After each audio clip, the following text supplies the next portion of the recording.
So may mga maliliit pa din na mga isda dito. Ayan yung mga kulay brown na yan. Ay mga alamang yung hipo na mga maliliit. Ayan no. Kung mapapansin nyo yung tubig is kulay brown. Yan po ay mga alamang po yan. Kulay green. Pwede mo ano? Oh God. Yung ating mga estero.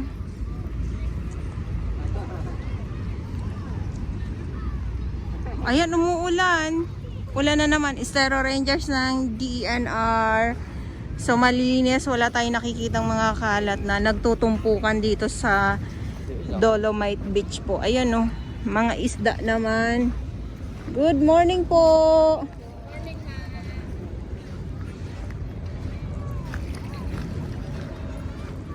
Biglang ambo naman. Hi, good morning. Oo nga, bigla naman umambon.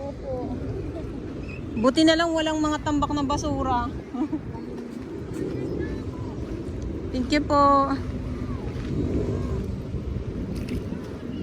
Aray ko. So dito hakita nyo po yan, no? Ngayon ay Saturday, Pilipinas. Magandang umaga po sa inyong lahat. So yung ating dragon boat naman. Ayan, so tuloy-tuloy sila na nag-iensayo dito sa may Manila Bay.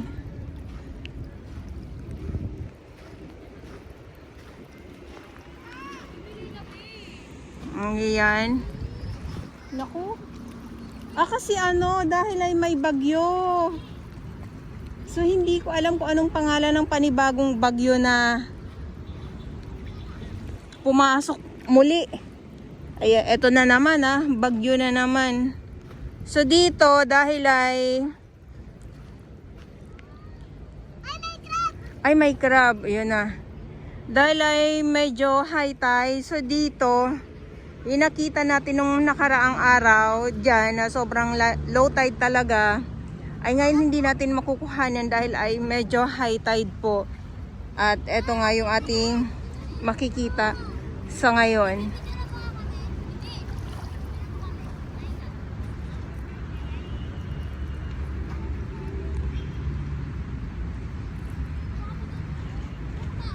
Kararating ko lang tapos bigla namang umambon. Eto yun yung ano, yung nagkakasakit tayo, yung init tapos biglang ulan or biglang ambon. So yung panahon nga po. Okay, so dito muna tayo. Lakad po muna tayo dito. Kamusta naman po kayong lahat? At dito sa ating mga sa mga kababayan natin dito sa Pilipinas, ingat po muli gawa ng may panibagong bagyo.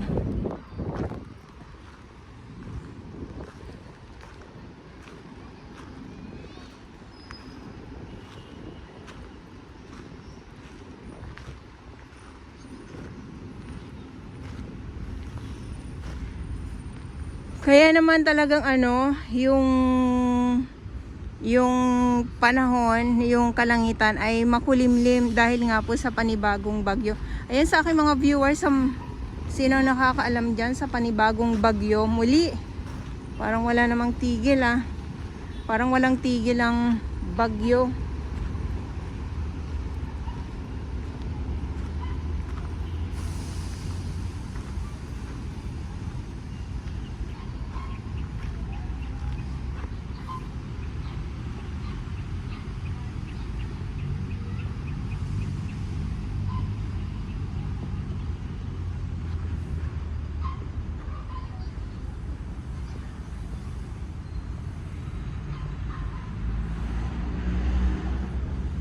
Okay, so dito, ito yung sa mga nagtatanong pala, no, kung saan ba daw itong Manila Bay Dolomite Beach po ay dito lang po sa may gilid nitong US Embassy po.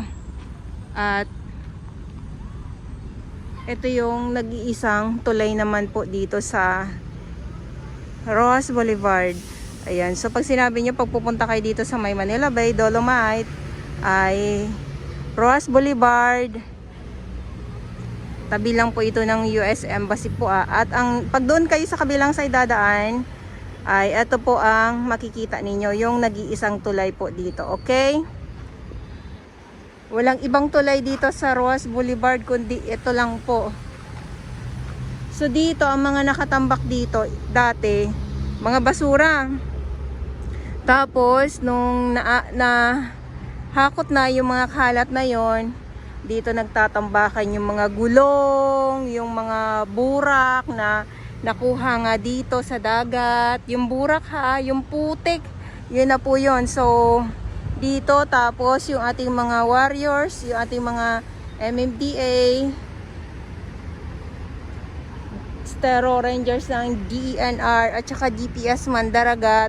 So dito sila talaga nakapwesto sila dito kahit doon hanggang sa kahabaan nito hanggang doon papunta sa may 5 hanggang papunta doon sa may yacht club.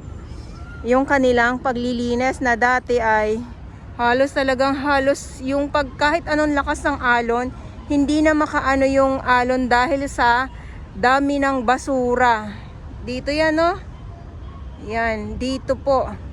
O sa mga viewers ko, lalong-lalo na sa nakasubaybay noon at hanggang ngayon, alam nila kung ano ang ginawa dito sa or kung papaano ba naging ganito na nagkaroon ng Dolomite Sand dito sa Manila Bay po.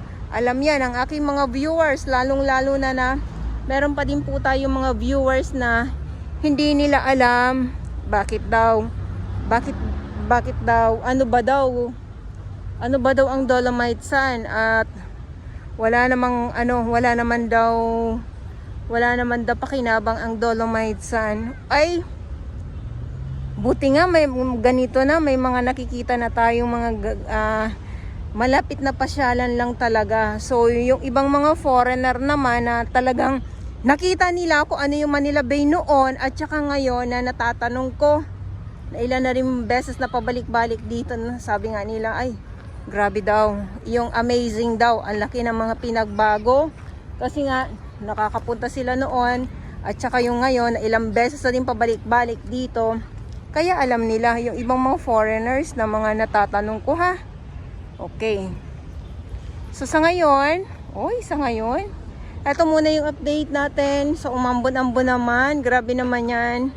Kaka-okay ko lang sa sa ubo at sipon. Tapos ito na naman. Mababasa na naman tayo nito ng ng ulan pag lumakas. Kasi maalinsangan po. Grabe yung panahon ngayon. Kahit alam nyo po yung ganyan, yung makulimlim. Pero yung hangin wala.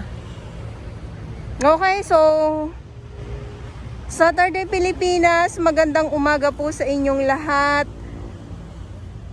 October 18, 2025, Manila Bay Dolomite Beach po tayo.